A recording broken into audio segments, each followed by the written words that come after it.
Dan Kenner took a sip of bourbon and picked up his iPad. He had received a text from his wife telling him he would be working late again and should go to dinner on his own. Dan liked to plan. Since he had a night to himself, Dan's plan was to have a cheeseburger at Whataburger and spend the evening with Lee Child's latest Jack Reacher novel and a bottle of 13-year-old Malam and green bourbon that his father-in-law had given him. He had been saving the bottle for the right moment, and tonight promised to be that moment. Dan took another sip of bourbon and set the iPad down on the side table as he savored the 111 proof amber liquid and reflected on his current situation. Kendall, Dan's wife of 6 years, had been working a lot of overtime for the past 6 months. Early in their marriage, they agreed to pay an equal amount each month into their joint checking account to pay bills and fund vacations. But their personal savings, checking, and retirement accounts were kept completely separate, and neither had access to the other's accounts. As a salaried employee, Kendall's income did not increase for additional hours. So whether Kendall worked 40 hours a week or 60, her income remained the same. With separate personal accounts, Dan didn't know whether Kendall earned too much or too little from her overtime. The amount they each contributed to their joint account was far more than necessary for expenses, and the balance had grown considerably. This separation of accounts was something Kendall had insisted on before they were married. Dan's business was struggling due to the general economic downturn when he and Kendall met, and there were weeks and months when Dan refused to pay himself. That's the thing about owning a business. The garbage man gets paid before you do. Dan refused to lay off any employees and dipped more and more into his personal savings to keep the promise he had made to himself that no one would lose their job. It was one step after another, trudging through life, and when he closed his stores at nightfall, all he found was himself getting older and deeper in debt by the day. Kendall made a decent salary as a staff accountant for a Fortune 500 company and stayed out of Dan's business. She feared the company's bankruptcy and stayed away from it. Dan had lived on savings during those lean years so as not to burden Kendall, and, although he sometimes struggled to meet his obligations to fund their joint account, he was always able to put his share into the account knowing that the storm would eventually pass. Dan was able to not only weather the storm, but thrive. The collection of 3 auto repair shops he had inherited from his father had grown into a small chain of 12 stores in the last 2 years. In the next 3 years, he had acquired land that would allow him to expand the chain to 20 shops. All the stores were in the red, but Dan had deliberately kept his salary as low as possible and reinvested the profits in the business. All the stores had acquired tire equipment capable of mounting and balancing any size tire on any type of wheel, no matter how exotic. State-of-the-art diagnostic equipment enabled their technicians to diagnose and repair drivability problems on almost every vehicle manufactured in North America, Asia, and Europe, except in France, because screw Peugeots. So Dan's business was going like crazy. Kendall's job was going well. This should have been the happiest time of their lives, but cracks were appearing in their marriage. This was the second marriage for Dan and Kendall. Dan's first wife had been killed by an elderly driver while out for an early morning run. It was a clear, sunny morning with a bit of an October chill in the air. Because of the morning glow, the octogenarian driving to her doctor did not see Kendall running down the street. The city was repairing a damaged culvert and had torn up the sidewalk, forcing Lizzie to run down the street about 20 feet. It didn't take much more. 20 freaking feet.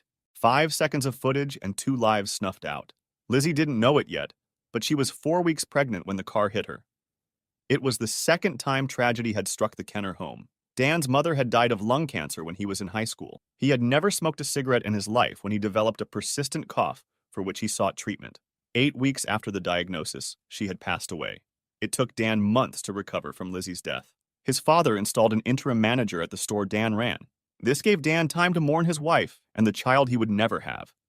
Dan might never have recovered had his father not suffered a fatal heart attack while driving home from his office store one afternoon. This forced Dan to put aside his grief and focus on the business. People depended on him for a living. It was due to a careless accident that Dan met Kendall. An apprentice mechanic had removed the radiator cap without waiting for the engine to cool down as Dan was passing by. Hot antifreeze sprayed Dan's chest, and he had to go to the emergency room. The ER waiting room was crowded with the assortment of ER visitors seen in most cities. Open head wounds, overdoses, withdrawal, and an assortment of injuries and wounds typical of what the ER staff referred to as BRIs, short for beer-related injuries. The seat next to Dan's was empty, and Dan himself looked non-threatening, although he looked like he had been doused with some kind of greenish liquid that gave off a slightly sweet and unpleasant smell at the same time. A tall, attractive brunette jumped up and hobbled over to Dan, before plopping down in the empty seat next to him. Since the ER was crowded, they knew they were in for a long wait. They told each other about their injuries. Kendall had sprained her ankle while out for a run after work, and gave each other a rundown of their lives. There was an immediate attraction between Dan and Kendall. Dan asked her out to dinner and she accepted. They hit it off and quickly became a couple. Kendall had divorced her first husband for emotional abuse and cheating, and from their first date, she had told Dan that she had no tolerance for cheaters. They married 15 months after they met. Dan took a sip of his whiskey and thought about his marriage. What was the old joke? We've been happily married for 5 years. Unfortunately, we got married 6 years ago. For the first few years of their marriage, Dan and Kendall were ecstatically happy. They laughed together. They danced. They made love all the time. They were good together. The problem started when Kendall finished her MBA and was kicked out of the bank that had hired her out of college to work as an accountant at the Fortune 500 company she now worked for. Dan was supportive. He wanted Kendall to be happy and successful. There came a time when one of the senior vice presidents was going to retire, and the senior director he reported to was running for the position. That would leave the SD position vacant, and Kendall thought he had a good chance of moving up. He just had to prove that he really wanted the job. After a few months, Dan realized that Kendall was becoming curt with him. Nothing he did seemed right. Kendall began to disrespect him at work. To her, he was now just a mechanic, a grease monkey. He started disrespecting her in every conversation. Her constant anger and irritation with her husband was a divisive force in their marriage. Kendall started working overtime to stay away from Dan. When she was home, she would type messages on her phone. Her phone. God, how he hated his phone. He was always on his phone. She secretly laughed at the messages that came in. She would turn the screen so her husband couldn't see who she was texting and what they were about. She slept with her phone under her pillow, and then things turned violent. Kendall had always had a short temper and was quick to anger. This usually took the form of a cutting remark or a stab at the target of her anger. She had always calmed down quickly and made amends when her temper had gotten the better of her, and when Dan was the focus of her anger, her repentance would translate into a night of good sex. However, Dan had found that her angry outbursts were escalating and lasting longer, but without the makeup sex that, in the past, had made her temper somewhat tolerable. A month ago, during an argument Kendall had fabricated for no reason, he slapped her. In more than 6 years of marriage, neither Dan nor Kendall had ever raised a hand to each other. But she had slapped him, and that had shocked Dan. The slap had also shocked Kendall, who immediately apologized and asked for forgiveness. But then came the coffee cup incident. A week after the slap, Kendall yelled at Dan because his BMW's oil change light had come on and he hadn't changed it. Dan had explained to Kendall, again, that his BMW came with free oil changes for the first 3 years, so it didn't make any sense for him to change the oil when the BMW dealer would do it for free. Kendall had yelled at Dan, "Change the oil for the hell of it, jerk!" Enough of that crap for Dan. I told you not to buy that car, but you had to have that expensive, unreliable German junk. So now that you have it, it's up to you to maintain it. Make an appointment at the BMW dealership. This is up to you. Kendall had become enraged. She picked up her coffee mug and threw it at Dan's head. If he hadn't ducked, the phone would have hit him in the center of the forehead. Dan looked at Kendall dumbfounded. She returned his gaze expressionlessly before turning on her heel and walking away without a word. Dan took another sip of his whiskey. He heard the garage door open, indicating Kendall was coming home. Dan picked up his cell phone and sent the text message and email he had queued up. They were redundant, addressed to the same person, and contained the same packet of information, so it didn't matter which one was received first or if one of them didn't go through. Dan was a firm believer in contingency plans. As Tennessee Ernie Ford had sung so long ago, "If the one on the right doesn't get you, the one on the left will." As Kendall walked across the room, she glanced at Dan, comfortable in his easy chair with a glass of whiskey in his hand. "I'm going to change, and then I have to ask you about some strange activity on the joint account." Kendall didn't wait for Dan to acknowledge his statement as he headed for the bedroom. A couple of minutes later, Dan heard the shower turn on. Both Dan and Kendall had set up notifications on their banking apps to alert them of any unusual activity. Dan had received the same text notifications that Kendall was no doubt concerned about. He sighed, took a sip of his bourbon, and set the iPad aside as he waited for Kendall to return. And so she did 15 minutes later, dressed in black yoga pants and a white t-shirt that exposed her belly, as she plopped down on the couch across from Dan. Her hair was wet and slicked back from the shower, and although she hadn't put her makeup back on, she was an incredibly beautiful woman. Her body was slender and athletic, topped by a pair of C-cup breasts that were, for the moment, braless. "Do you know about those joint account deductions?" he asked. There was a slight accusatory tone in her voice. He held out his cell phone to Dan. His bank's app was open to check the activity in their joint checking account. The balance was $12, whereas before it had been over $30,000. Dan nodded his head. "The 12,000 ACH debit to PDSC? That's Pendragon Security Consultants. It was to pay them for following you around for a month and documenting your affair with your boss. The 18,000 ACH to SKD? That was the retainer to Solomon, Klein, and Davis, my divorce lawyers." He took a sip of his bourbon and waited for Kendall's reaction. Her eyes filled with tears, and she opened and closed her mouth like a fish out of water, trying to find oxygen. Her face reddened, and for a moment, Kendall seemed speechless. Dan watched as his emotions flashed across his face. Fear turned to sadness, which in turn turned to anger and back to fear. She seemed stuck, and only when Dan lifted her glass to take a sip of her bourbon did she seem to decide to say something. "It didn't mean anything," Kendall said. "I just got caught up in something I couldn't control. I'm going to end it right now. I don't want a divorce. Weren't you the one who said I had zero tolerance for cheaters? What did that mean to you?" "If you ever cheated on me, I'd divorce you," Kendall said, looking down at her hands clasped in her lap. "It sounds like a smart plan," Dan said. "I don't want a divorce," Kendall repeated. "What did you think would happen when I found out?" asked Dan. "I didn't think you'd find out," Kendall said sincerely. "I thought our affair would run its course and you and I would get back to normal. What about the disrespect? The anger and abuse? Was I supposed to let it go?" "I never disrespected you, and there was no abuse," Kendall said, raising her voice slightly as she denied Dan's accusation. "Did you bang him in our bed?" asked Dan. Kendall let out a gasp and the blood drained from his face. "Yes," she said quietly, "but I meant no disrespect." "Oh, then it's all right. As long as you didn't disrespect me, it's all right," Dan said with a touch of annoyance. "You banged your mistress in our marital bed, in our marital home, and you don't think that's disrespectful to me? And you were saying that there was no abuse?" Dan let out a sly laugh. "You slapped me and threw a cup of coffee at my head. So yes, there was abuse. We can get through this."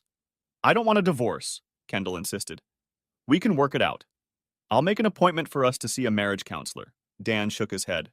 "Our marriage wasn't the problem. Your cheating was the problem.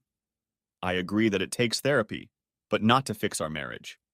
You need to fix whatever is broken in you. If your boyfriend was single, you'd be out of here at the first thing that smoked. He's not getting divorced, so I'm your plan B." "Well, screw that noise. I don't want a divorce," Kendall repeated emphatically. "You'll change your mind," Dan said with a wry smile. Kendall's phone had been buzzing with incoming notifications the entire time she and Dan were talking, but she had been ignoring the notifications as she appealed to Dan. Receiving a call, she looked down, annoyed. "You should probably take it," Dan said.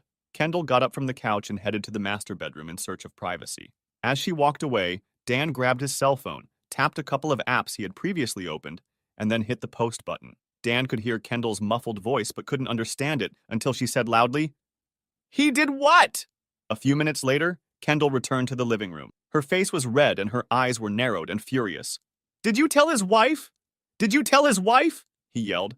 "How dare you try to destroy their marriage? You had no right. They have 2 little kids. How could you be so hateful to her? You miserable asshole. You sorry piece of shit. I'll never forgive you for hurting her like that." Dan looked at Kendall in bewilderment. "So, in your mind, he's not a miserable asshole for cheating on his wife. I'm the miserable asshole for telling him he's cheating on her? You got some badass logic, baby. You don't consider you and your boyfriend to be miserable pieces of shit for lying and cheating on your wives. But I'm the bad guy for bringing it to light?" Dan shook his head and let out a chuckle.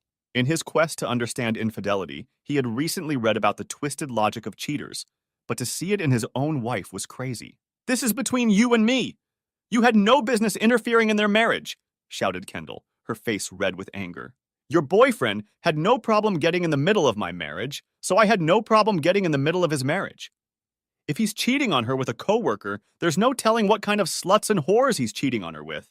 She needs to protect herself and get tested for STDs. He's not like that, and he's clean. Since the first thing you do when you get home after working late is shower, I assume you have unprotected sex with him. You should get tested too. I got tested for my peace of mind. even though we haven't had sex since you started your affair. Kendall looked at her husband in surprise. He had known for months, and he was acting like nothing was wrong while he was hiring private investigators. Who was this man? You just wanted revenge. You're pathetic, Kendall said. Dan again became aware of her phone buzzing with the incoming notifications he had been ignoring while hurling insults at her. When he paused for a breath, her phone began to ring. You should probably drink that, Dan said again as he took another sip of bourbon. Kendall headed back toward the master bedroom to answer the phone. Dan made a call on his iPhone and quickly mumbled into the phone. He then opened the recording app on his iPhone and propped it up on the lamp on the side table next to his chair. The phone was recording Dan while holding the line open so the person on the other end of the line could hear what was going on. Dan sat on his hands as he waited for his wife to return. He didn't have to wait long. Kendall practically flew into the living room. You posted this on Facebook, she screamed. You posted this on Facebook and tagged all of my family and friends. You tagged Pastor Riley. Well, yes. But to be fair, I also posted it on LinkedIn so all your professional contacts could see it too. Kendall screamed in frustration and anger before throwing her cell phone at Dan's head.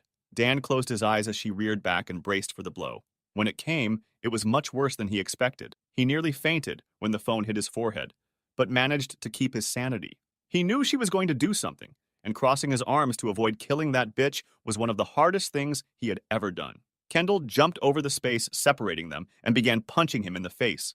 Dan felt his lips split, and the coppery taste of blood hit his mouth. It hit him in the nose, and Dan's vision blurred for a moment. Finally, there came a moment when he stopped sitting on his hands and covered his face with his arms as she continued to hit him. Kendall yelled, I'm going to take you down, you bastard! I'm going to get a weapon and blow your goddamn head off! Finally, Dan had had enough and gently pushed her away as he got up and walked a few steps away, placing a two-seater couch between him and Kendall. If the 911 operator Dan had called had done his job right, he would only have to wait a couple of minutes for the patrol car to arrive. And that's exactly what happened. Kendall stared at Dan with hate-filled eyes. Her chest heaved as she took a deep breath. She was trying to figure out the best way to go after Dan. To the left? To the right? Over the couch? The doorbell rang before she could devise a plan of attack. You should probably take it, Dan said, his voice flat and impassive. Kendall smiled and squinted as she looked Dan in the eye.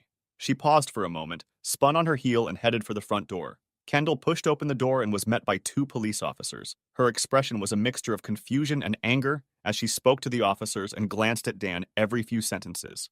The officers and Kendall were too far away for Dan to make out their mumbling conversation. He could see Kendall gesticulate wildly and point her finger at him. Dan could see Kendall turn away and allow the agents to enter his house. He escorted one of the agents out of the living room and into the kitchen. The other agent approached Dan. Mr. Kenner, I'm Patrolman Diaz and my partner is Patrolman Agnew. Your wife says you've been violent with her tonight. Why don't you tell me what's going on? Have you touched her? Dan shook his head. I confronted my wife about an affair she's having. She attacked me. Dan pointed to his face. He could feel the blood on his face from taking the hit from the thrown cell phone. He could also feel his split lip. I was the one who called 911. She's been getting violent lately. She slapped me a month ago, and a week later she threw a cup of coffee at my head. She missed me, but otherwise I would have had to go to the emergency room. I recorded the confrontation tonight. Would you like to see the video? Patrolman Diaz did want to see the video. Dan made several taps on his iPhone and then handed the phone to the officer. Patrolman Diaz watched the video in silence, raising his eyebrows at the scene of Kendall throwing herself at Dan. The policeman looked at Dan skeptically. It sounds like there was a conversation before the recording. Was anything said that might aggravate the situation? Dan shrugged. She found out that she'd had a private investigator following her for a month and that he'd passed the results on to his romantic partner's wife. She wasn't amused. The policeman chuckled. You don't do things by halves, do you? As that one said, I light my way forward by the light of the fires of the bridges burning behind me. Okay, Dylan McKay. The agent shook his head and smiled. His partner came out of the house and they consulted with each other. The other officer shook his head and nodded toward Dan. Patrolman Diaz played the video from Dan's phone for his partner. His partner rolled his eyes and shook his head. Kendall's explanation had been very different, but she was unaware that she had been recorded. Patrolman Diaz turned to Dan. We're arresting your wife for domestic violence and terroristic threats. My suggestion is that you take out a restraining order.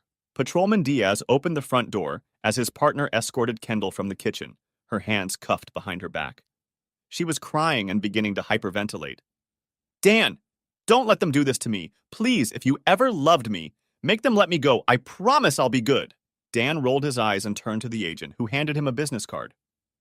My email address is on the card. Send me a copy of the video. As the patrol car drove away, Dan called his attorney, Dwight Solomon. It was exactly as I thought. She was arrested and taken to jail. Stay calm, Dan. If he shows up tomorrow, you know what to do. Plus, the next morning, as Kendall was leaving the courthouse accompanied by her parents, she was stopped by a blonde, gum-chewing blonde in her 20s. Excuse me, he said, as he stopped in Kendall's path. Are you Kendall Kenner? Yes, said a very tired, hungry, and annoyed Kendall Kenner. Who are you?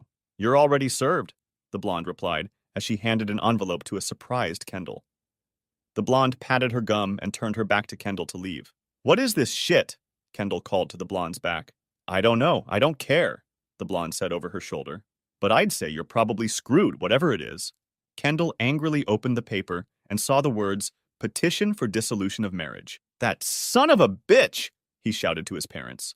It had been a difficult morning. Kendall had been awakened early and taken out of her cell before being taken to a holding cell in another part of the building. She spent an hour in the cell before meeting with her lawyer. She had been allowed to make one phone call the night before and had used it to call her parents, who had immediately started leaving voicemails at various law firms so that, hopefully, they could get to work the next day. They had hired the first lawyer who returned their call the next morning and assured them that Kendall would be represented at the hearing. The judge set Kendall's bail at $10,000, which means she would have to deposit the full amount or pay a bondsman 10% and then pledge real estate as collateral. The judge also issued a restraining order prohibiting her from contacting her husband or showing up at his home or workplace. She was to make arrangements with her attorney to retrieve her belongings from the residence. Kendall's attorney had objected to this, but was later shown photos of Kendall's husband. The objection was withdrawn. After leaving the courthouse, Kendall's parents took her to McDonald's as her first stop. She had been booked into the Denton County Jail too late for dinner, and the jailers had woken her up early for her morning court appearance, so she had missed breakfast. Kendall hadn't eaten dinner the night before and had preferred to spend her time in bed with her boss, Tony. He had planned to grab some leftovers from the fridge when he got home, but the plan had gone awry. He thought about how he had gotten here. She and Tony had just finished their second sex session when an alert went off on her phone. As Tony dozed beside her, she checked her phone, expecting to see a message from Dan. What she saw instead was a low balance alert from her bank. She quickly logged into her bank's app and immediately saw that the joint bank account only had a few dollars on deposit. That same afternoon, the account had received 2 ACH withdrawals, one for $12,000 and another for $18,000. A Google search of the payees revealed nothing. Kendall knew that could mean they had been scammed or that the bank had made a mistake. Kendall was a smart woman. She also realized it could mean that Dan knew about their affair and had emptied the checking account. However, she didn't think that was the case. She knew her husband and knew he wasn't afraid of confrontation. If he had suspected she was having an affair, he would have said something. Dan Kenner was not the kind of man who would let something like that go. She knew that, and yet there she was, lying next to her boss in a cheap motel after having spectacular sex because of his mediocrity. Not for the first time, she wondered what she was doing here. Things had always been easy for Kendall. She was always the prettiest and smartest in the class. She was rarely the most popular because the other girls didn't trust her. From a very young age, she learned to use her sexuality as a weapon and didn't hesitate to draw it. Starting with Mr. Campbell, her high school calculus teacher. A few blowjobs earned her an A+. Letting Mrs. Donovan eat her pussy earned her an A in economics. She never dated high school boys. She only dated men, boys who had graduated from college and had good jobs. College was a repeat of high school. If she had problems with her lessons, she shagged the teacher. Men and women alike, everyone wanted to bang Kendall. She had graduated with a degree in finance in 4 years. She had thought about going to law school, but she knew she wasn't a good student. You couldn't get laid in law school. To Kendall, her ongoing affair with Tony Geyer, the senior manager she reported to, meant nothing. It was a means to an end.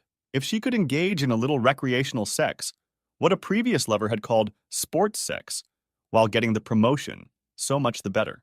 It was during his second year of employment at Chase Bank that he met Kyle Evans. Kyle had visited his bank branch as part of an investigation into possible money laundering activities by an alleged drug dealer. Kyle was assigned to the Special Operations Division of the Denton County Sheriff's Department, and his long hair, mustache, and devil-may-care attitude had made her hair stand on end. She shamelessly invited him out for drinks and slept with him at the end of their first date. For Kendall, the sex was mind-blowing, and she went crazy for Kyle. Within 2 months, they were living together. A year later, they were married. For Kendall, married life had been a revelation. She loved Kyle and wanted to do everything in her power to please him. Domestically or sexually, it didn't matter. Kendall and Kyle were perfect together.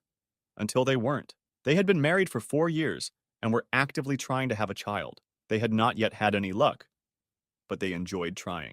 Midway through their 4th year of marriage, Kyle was offered the opportunity to attend a 4-week course put on by the Bureau of Alcohol, Tobacco, and Firearms. Although he would be gone for a month, having the ATF course on his resume would help Kyle when it came time for promotion. Going was a no-brainer. Kendall felt lonely but good during the first week of Kyle's absence. The second week was a little harder, as her hormones combined with her loneliness to increase her horniness. By the end of the 3rd week, Kendall was climbing the walls and masturbating twice a day. During the 4th week, Kendall agreed to go out for drinks with Bill Williams. William Williams, known as Bill Square, or more commonly as Square, was a former partner of her husband's at the Denton County Sheriff's Department. Kendall wasn't quite sure what had caused their falling out, but she knew they were no longer friends. She accepted his invitation for drinks with the vague idea that it might help her smooth things over. Besides, he was an attractive man and she was lonely. What could be wrong? Kyle had done very well in the ATF class. He was leading the class standings, which was important because going into the last week, whoever ranked first had the option of taking the final exam 3 days early. If he passed, he could leave early. If he failed, he had to stay for the rest of the class. Kyle passed the test, and 3 hours later he was on a plane to DFW to surprise his wife. It was 4 in the morning when the Uber dropped Kyle off in front of his darkened house. He recognized his ex-partner's car, Square, in the driveway. A cold fist gripped Kyle's heart as he opened the front door and entered the house he shared with Kendall. He set the suitcase by the front door as he walked softly toward the bedroom. The room was partially illuminated by light from the master bathroom. Square was lying on his back uncovered. His cock was crusted with Kendall's juices air drying. Kendall was lying on her side facing him, her arm draped across his chest. It was the same way she slept with her husband. Kyle pulled out his phone and began recording the couple as they slept. After about 30 seconds of recording, he snapped a few pictures and put the camera away. Next, Kyle walked over to Square's side of the bed, until tonight, Kyle's side, and clasped his hands together, interlocking his fingers. He then raised both hands above his head and with all his strength drove his joined hands down onto Square's penis. The blood-curdling scream that erupted from Square woke Kendall from her orgasm-induced dreamless sleep. She woke up startled and disoriented. She saw Bill crying and clutching his groin with both hands.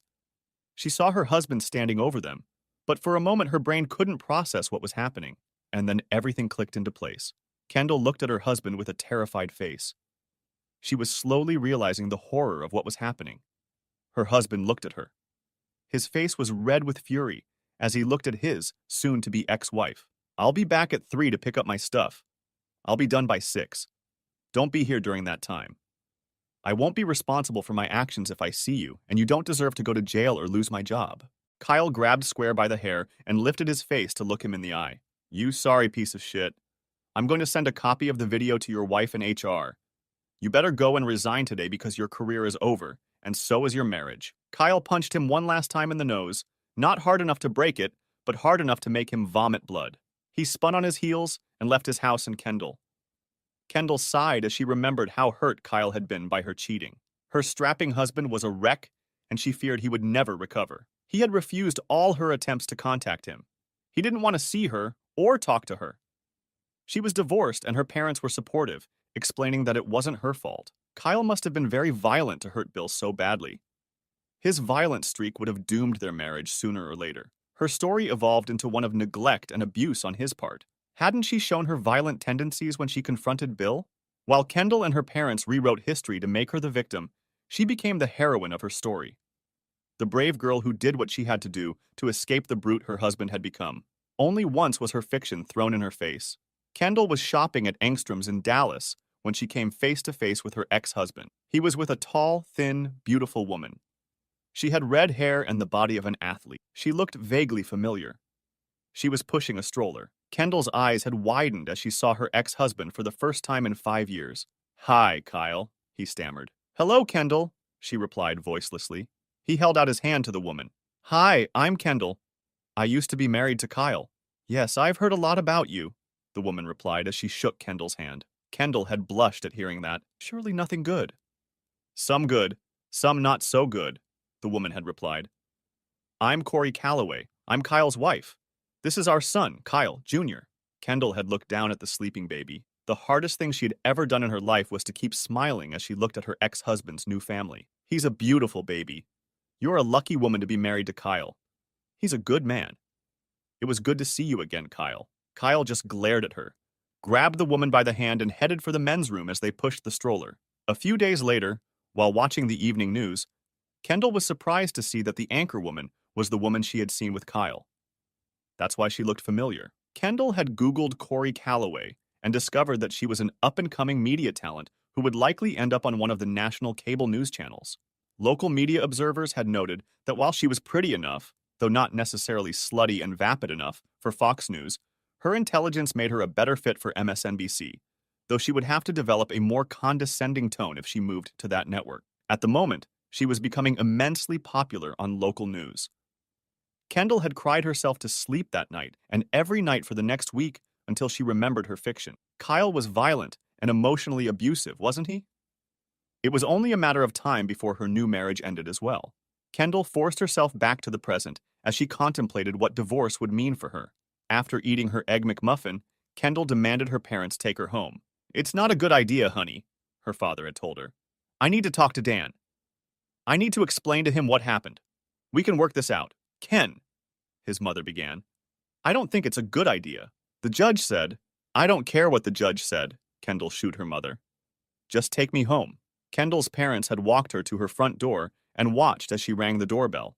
They stood there for a couple of minutes waiting, and then Kendall rang the doorbell again. When again nothing happened, Kendall started pounding on the door. Dan made a quick phone call before opening the front door, holding the security chain in place. "You're not supposed to be here. There's a restraining order keeping you away." "I live here," Kendall said. "How can we fix our marriage if I'm not here?" Dan looked at Kendall in disbelief. "Settling? I'm divorcing you. We're not fixing anything. I'm not staying married to a lying, abusive cheater. You need to get out of here." Dan closed the door, which infuriated Kendall, who began pounding on the front door.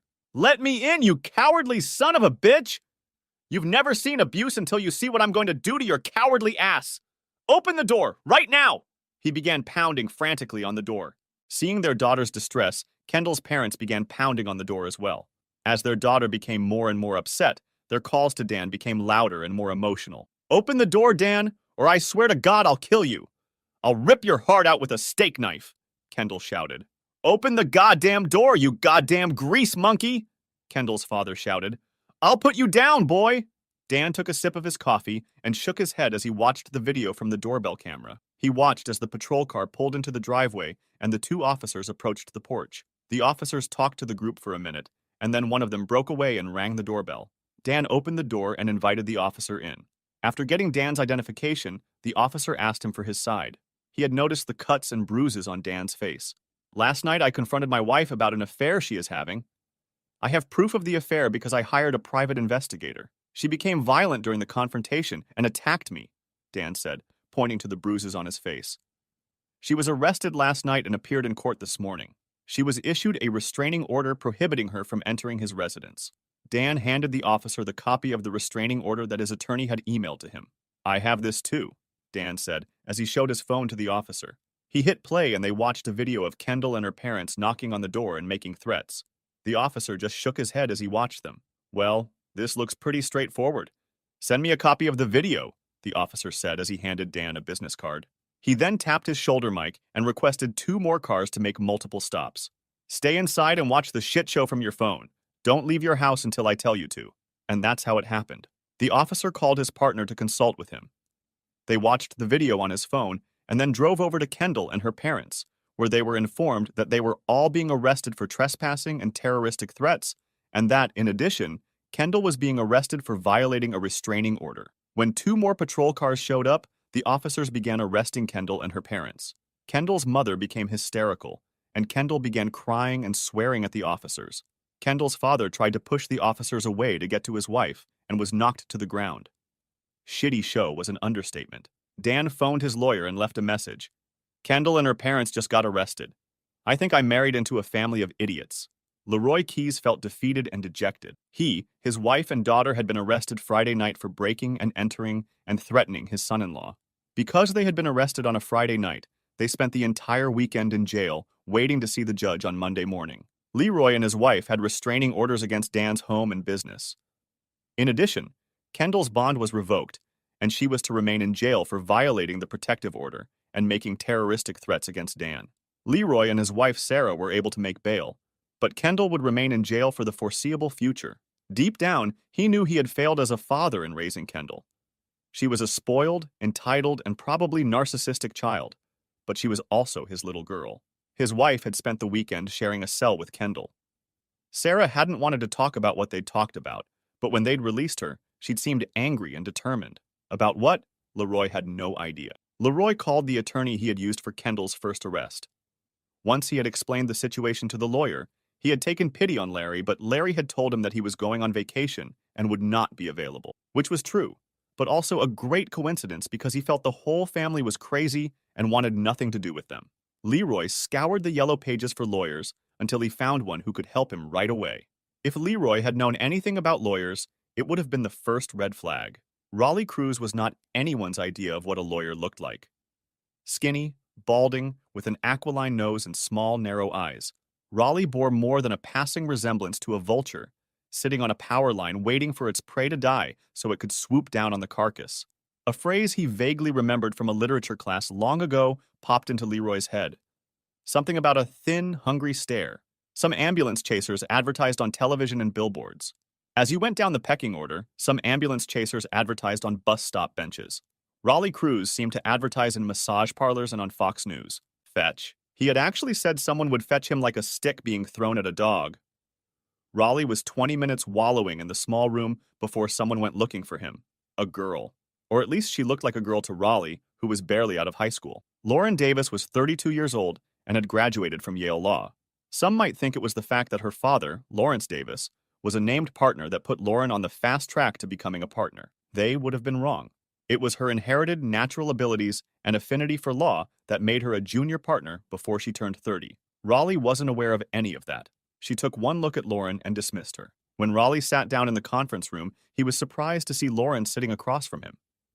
Her look had been amused when Raleigh began listing his client's requirements.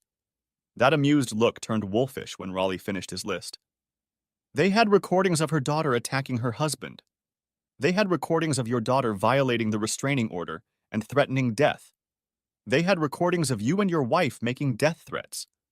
They had a prenuptial agreement that for some reason you forgot to mention to me. You've made me sound like a first-year law student instead of someone who has been practicing law for 30 years, Raleigh said bitterly. The whole affair had been a humiliating experience for Raleigh, and he was pissed off. I dismiss you as clients. Find someone else to take care of your bullshit. Oh, and here's my bill for the time you've wasted. Now get the hell out of my office. Kendall and her parents looked at Dan from across the conference room table. Kendall had dressed to the nines and knew she looked good. She wanted her husband to see what she was wasting. Dan watched Kendall in amused silence, oblivious to her attempts to make him regret his decision to divorce her. They had agreed on all the points of the divorce. There was not much to divide. They would each keep the things they came into the marriage with. Dan had bought the house during his first marriage and would keep the property, as Kendall had never been listed on the deed. She felt that Dan was not fully committed to their marriage. Dan saw it as his subconscious not fully trusting Kendall. In the end, they were both right. As part of the divorce settlement, Dan had demanded that Kendall return her wedding set and he would return her wedding ring. She had put her rings in an envelope and passed it around the conference room to Dan. He didn't have an envelope, so he had taken the ring off his finger and slid it across the table to Kendall, where it remained throughout the meeting. As they stood, finished with the task that brought them together, for the last time, Dan had a question for Kendall. Can you tell me why? You had a good life. I know you loved me and I loved you. Why would you throw it all away for an affair? Kendall sighed and looked up for a moment before looking at Dan. I don't know. Boredom? Restlessness? Increasing my chances for promotion?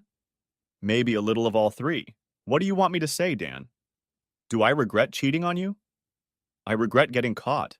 I can't say I regret the affair or the sex. That's just me. But you were a good husband. I wasn't a good wife. I don't know if I'll ever be a good wife. To anyone. Dan nodded. Kendall hadn't told him anything he didn't already know or guess. Kendall picked up her purse and papers and turned to leave. Kendall? She turned to look at Dan, who pointed to her wedding ring, which was still on the conference table. You should probably take it. Author's notes. The story of Kyle Evans and Corey Calloway has yet to be told. I'm pretty sure William Bill Squared Williams will appear in their story, and things probably won't go well for him.